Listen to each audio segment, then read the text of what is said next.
All right, the last group of eukaryotic organisms that we're going to talk about are the worms. So these are called helminths. So the word helminth refers to worms. We're referring to parasitic worms. These include your tapeworms, your flukes, and your roundworms.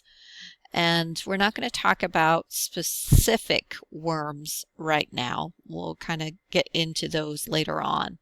But just so you know that these are eukaryotes that do cause infections. Okay, so it says the adult specimens are large enough to be seen with the eye typically. So as an adult worm, a lot of times you can see them without needing a microscope. And it says disease-causing helminths spend part of their lives in the gastrointestinal tract. So a lot of the helminths do hang out in the intestines, and it's perfect for them because if you think about it, there's a bunch of digested food that's available in the intestines. So when you look at like the body structure of worms, a lot of times these parasitic worms, they don't have a lot of a extensive digestive system at all because they don't need one. The food's already been digested for them. So mainly the body of these worms is reproductive structures because that's what they do, is they reproduce and they make lots and lots of offspring. So in the image you're seeing here, this is a tapeworm. So this kind of coiled up, elongated structure here. And then on the inset, they're showing an actual tapeworm. So tapeworms, their bodies are made up of tiny little segments that are called proglottids. And each segment typically has a male and female reproductive system in it. And so they can actually fertilize their own egg cells, or they can do cross-fertilization with another worm. The smallest part of the tapeworm is actually the head. And a lot of times it has these kind of suckers or hooks on it to help it to attach to the intestinal lining so it doesn't get kind of flushed out of your body. And then below that are the flukes. So these are much rounder, kind of solid bodies that are once again filled with reproductive structures inside.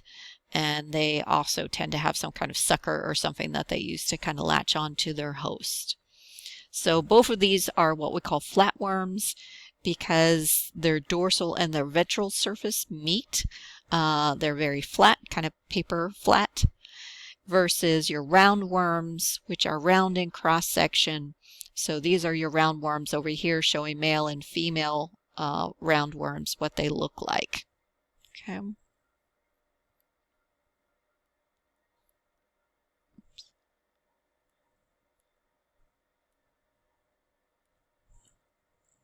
All right, so flatworms and roundworms. So flatworms belong to a group that's called the Platyhelminthes. So phylum Platyhelminthes. So think of like a plate that is flat, and helminth for worms. So these are your flatworms. So as it says, very thin, often segmented body plan. So that was the tapeworm that we were talking about that had the proglottids within it.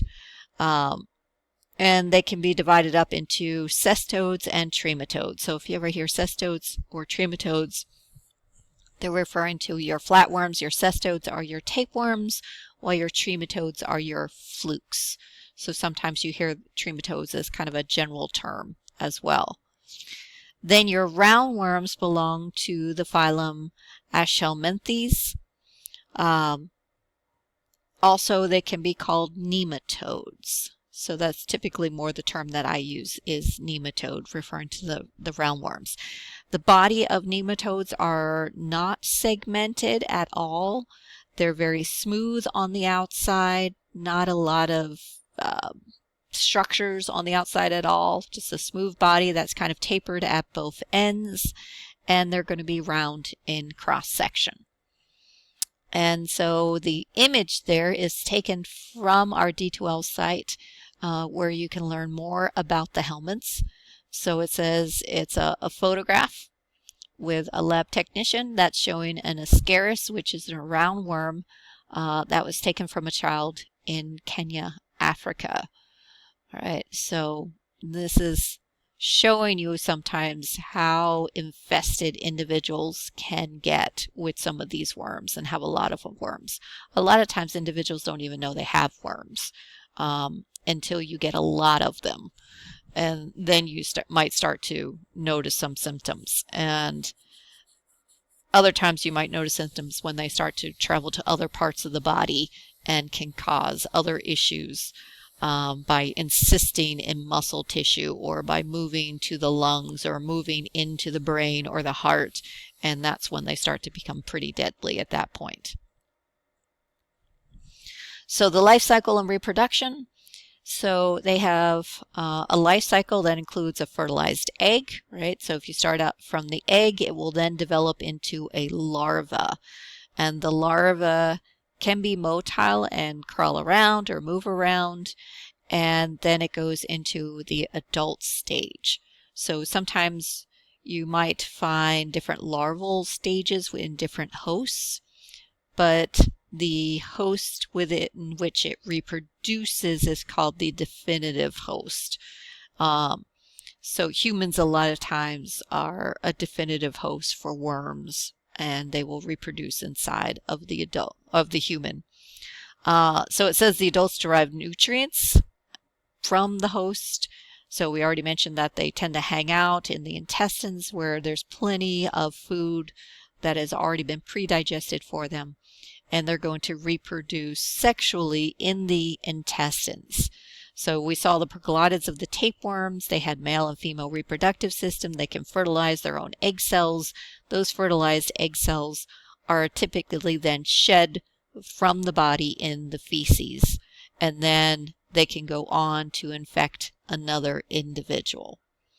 All right, so it says certain helminths can lay from 200,000 to 25 million eggs a day.